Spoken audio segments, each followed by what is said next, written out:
Bonjour, bienvenue dans cette session partage d'un texte inspirant. Aujourd'hui, à propos de Dieu de Jiddu Krishnamurti, question à Jiddu Krishnamurti. Qu'est-ce d'après vous que la méditation authentique? Réponse de Jiddu. Tout d'abord, quel est le but de la méditation? Et qu'entendons-nous par méditation? Je ne sais si vous avez déjà médité. Alors faisons ensemble l'expérience de cette découverte et de ce qu'est la méditation authentique. Ne vous contentez pas d'écouter ce que j'en dis. C'est ensemble que nous allons découvrir ce qu'est la méditation authentique et en faire l'expérience. Car la méditation, c'est important, n'est-ce pas? Si l'on ignore ce qu'est la vraie méditation, toute connaissance de soi est impossible. Et la méditation n'a aucune signification sans la connaissance de soi. S'asseoir dans un coin ou arpenter le jardin ou les rues en essayant de méditer n'a aucun sens. Cette pratique ne mène qu'à un type de concentration spéciale, en réalité une exclusion. Je suis sûre que certains d'entre vous ont essayé toutes ces méthodes. Par exemple, vous vous concentrez sur un objet particulier, vous essayez de forcer votre esprit à se concentrer, alors qu'il vagabonde dans tous sens. Et quand tout cela échoue, vous priez. Ces efforts perpétuels pour devenir vertueux, pour acquérir la vertu grâce à la discipline, à un examen de soi minutieux et ainsi de suite, ne sont évidemment pas non plus la méditation. Nous sommes très nombreux à nous laisser piéger par de tels procédés. Mais puisqu'ils ne nous permettent pas de nous comprendre nous-mêmes, ils ne sont pas la voie d'accès à la vraie méditation. Car, en définitive, sans la connaissance de soi, de quelle base disposez-vous pour penser juste? En l'absence de cette compréhension de vous-même, vous ne faites que vous conformer à votre arrière-plan personnel, à la réponse dictée par votre conditionnement. Et cette réponse, liée au conditionnement, n'est pas la méditation. En revanche, être conscient de ces réponses, autrement dit être conscient des mouvements de la pensée et de la perception, sans aucune démarche de condamnation, de sorte que les orientations, les mouvements du moi, soient parfaitement compris, cette voie-là est la voie qui mène à la vraie méditation. La méditation ne consiste pas à se retrancher de la vie. C'est un processus de compréhension de soi. Et lorsqu'on commence à se comprendre, à connaître non seulement les zones conscientes, mais tous les pans secrets de l'être, alors vient la tranquillité. L'esprit dont la tranquillité est induite par les pratiques méditatives, par la contrainte, le conformisme, n'est pas un esprit calme, mais un esprit stagnant. Il n'est ni attentif, ni passif, ni capable de créativité. La méditation requiert une attention de tous les instants, la conscience de chaque mot, chaque pensée ou chaque sentiment susceptible de révéler les aspects manifestes ou secrets de notre être. Mais comme la tâche est rude, nous fuyons pour nous rassurer dans toutes sortes de voies illusoires, et nous appelons cela la méditation.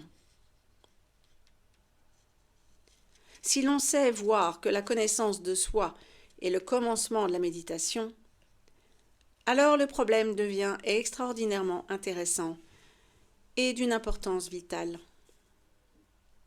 Car sans la connaissance de soi, vous pouvez pratiquer ce que vous appelez la méditation et rester néanmoins attaché à vos principes, à votre famille, à votre propriété.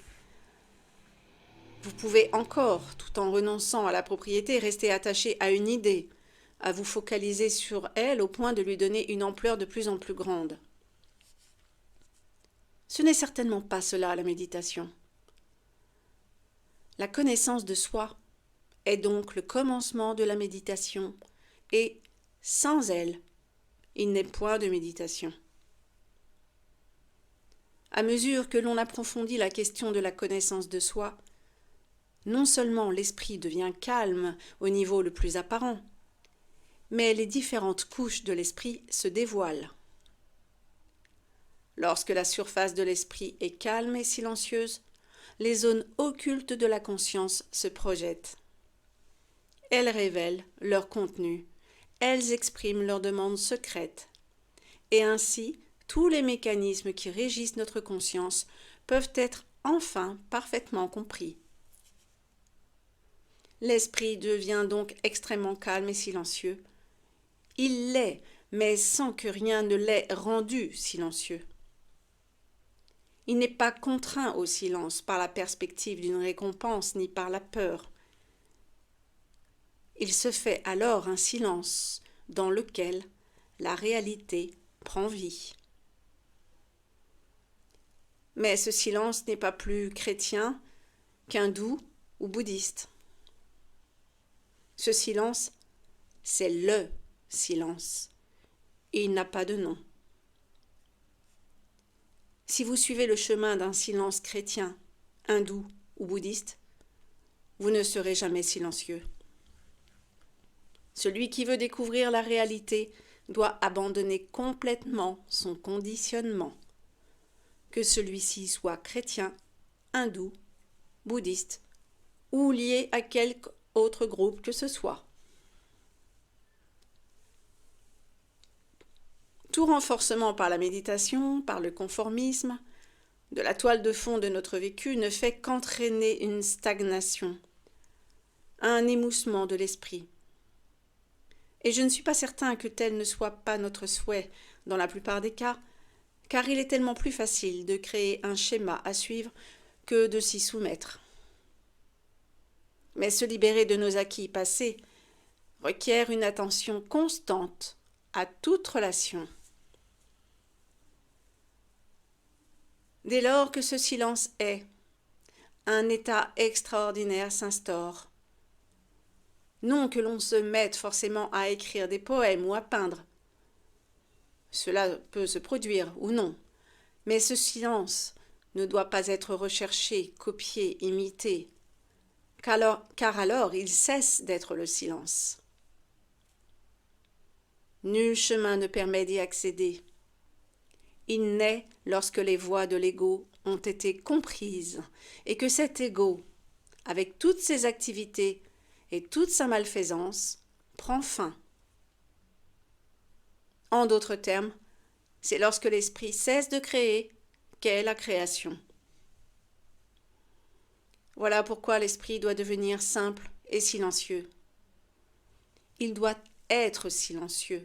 Non, l'expression « il doit » est incorrecte, car dire que l'esprit doit être silencieux sous-entend une contrainte. Et l'esprit n'est silencieux que lorsque le processus de l'ego a pris fin. Lorsque toutes les voies de l'ego sont comprises, et que par conséquent les activités du moi sont achevées, alors est le silence. Ce silence est la vraie méditation. Et c'est au sein de ce silence que l'Éternel se fait jour. Eh bien voilà pour ce texte merveilleux de Jiddu Krishnamurti, encore une fois. Il n'y va pas par quatre chemins. Le silence, l'observation constante, continue, assidue et méticuleuse de chacun de nos moments, chacun de nos actes, mais également de chacune de nos pensées,